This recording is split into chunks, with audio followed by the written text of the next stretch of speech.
நீங்க பில்லு வாங்குறேன்றீங்க, ஒப்பந்தமே இல்லையே, உங்க ஒப்பந்தமே காலாவதி ஆகி போச்சு, நீங்க வாங்கவே கூடாதுன்ற நானு. தெலங்கானாவில் இருந்து டெம்போ டிராவலர் வேனில் சுமார் 10 பேர் சுற்றுலா வந்திருக்கின்றனர். மெரினா கடற்கரை வழியாக சென்ற அவர்கள் டீ குடித்துவிட்டு செல்லலாம் என நினைத்து அந்த வேனை சர்வீஸ் சாலையில் நிறுத்தி இருக்கின்றனர்.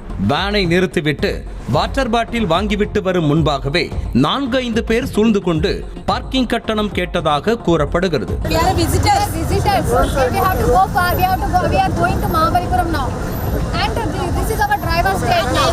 10 நிமிஷம் நின்ற வேனுக்கு 300 ரூபாய் பார்க்கிங் கட்டணம் கேட்டதை பார்த்து அதிர்ச்சியான தெலங்கானா பயணிகள் வாக்குவாதம் செய்ய, பதிலுக்கு வேன் ஓட்டுநரை ரத்தம் சொட்ட சொட்ட தாக்கி சட்டையை கிழித்து அந்தலை சிந்தலையாக்கி இருக்கிறது அந்த வசூல் வேட்டை கும்பல்.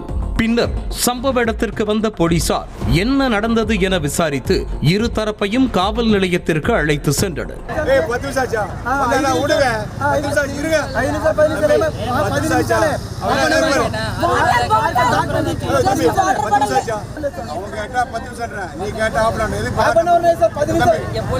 பத்து நிமிடங்கள் நின்ற வேனுக்கு 300 ரூபாய் வசூலிப்பதா என இந்த சம்பவத்தின் பின்னணியை விசாரித்த போதுதான் இன்னும் பல அதிர்ச்சியான தகவல்களும் கிடைத்தன.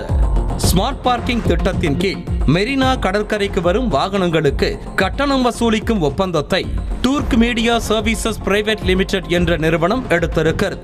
1 மாதத்திற்கு முன்பாகவே ஒப்பந்தமே காலாவதியாகிவிட்ட நிலையில் தேர்தல் நடத்தை விதிகள் அமலில் இருப்பதால் ஒப்பந்தத்தை புதுப்பிப்பதிலும் சிக்கல் இருக்கிறது.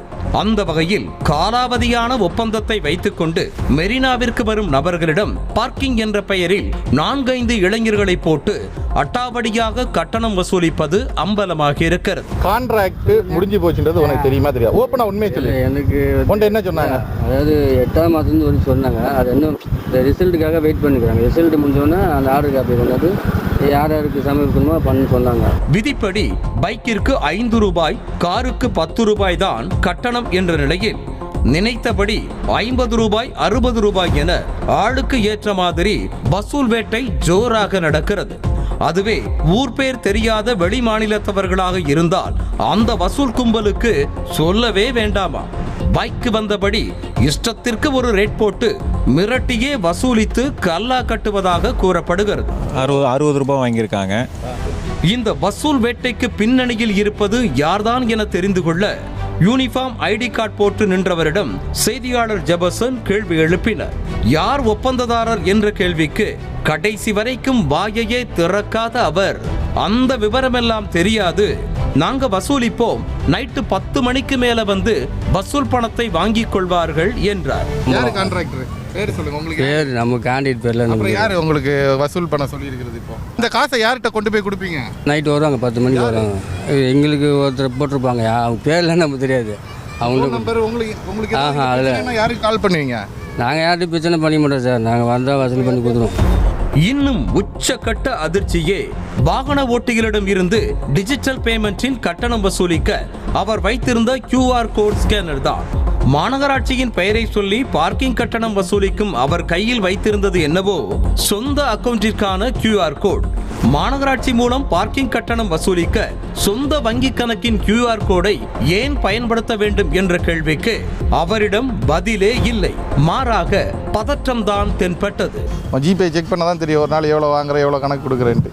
மெரினா கடற்கரைக்கு தினமும் ஆயிரக்கணக்கானவர்கள் வந்து செல்கிறார்கள் என்ற நிலையில் ஒவ்வொரு வாகனத்திற்கும் கட்டணம் வசூலிக்கும் இந்த கும்பல் பணத்தை கொடுக்க மறுத்தால் கை நீட்டவும் தயங்குவதில்லை. வசூல் ஏஜென்ட் என்ற பெயரில் தாக்குவது, தகாத வார்த்தைகளால் பேசுவது, மிரட்டுவது என கூலிப்படையை போல இருக்கும் இளைஞர்களுக்கு மூளையாக இருக்கும் ஒப்பந்த நிறுவனத்தை கண்காணிக்க வேண்டிய மாநகராட்சி அதிகாரிகளும் கண்டுகொள்வதே இல்லை என புகார் கூறப்படுகிறது. ஒப்பந்தம் காலாவதியான காலகட்டத்தில் கட்டணம் வசூலித்ததோடு மட்டுமில்லாமல் 10 நிமிடங்களுக்கே 300 ரூபாய் கேட்டு தாக்கியதற்கு யார் பொறுப்பாவது? மாநகராட்சியின் ஸ்மார்ட் பார்க்கிங்கில் இருக்கும் அதிகாரிகள் என்ன செய்து கொண்டிருக்கிறார்கள் என்ற கேள்விக்கும் விடை கிடைக்கவில்லை. அத்தோடு 24 மணி நேரமும் மெரினாவில் ரோந்து பணியில் இருக்கும் போலீசார் கூட இந்த அட்டாவடி பார்க்கிங் வசூலை தப்பி தவறி கூட தட்டி கேட்காதது வாகன ஓட்டிகளைத்தான் வருத்தத்திற்குள்ளாக்கி இருக்கிறது.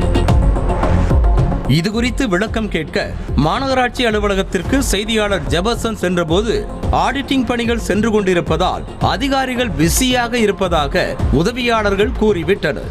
அதனையும் மீறி சில அதிகாரிகளை தொடர்பு கொண்டபோது அவர்கள் உரிய பதிலளிக்கவில்லை என்பதும் குறிப்பிடத்தக்கது.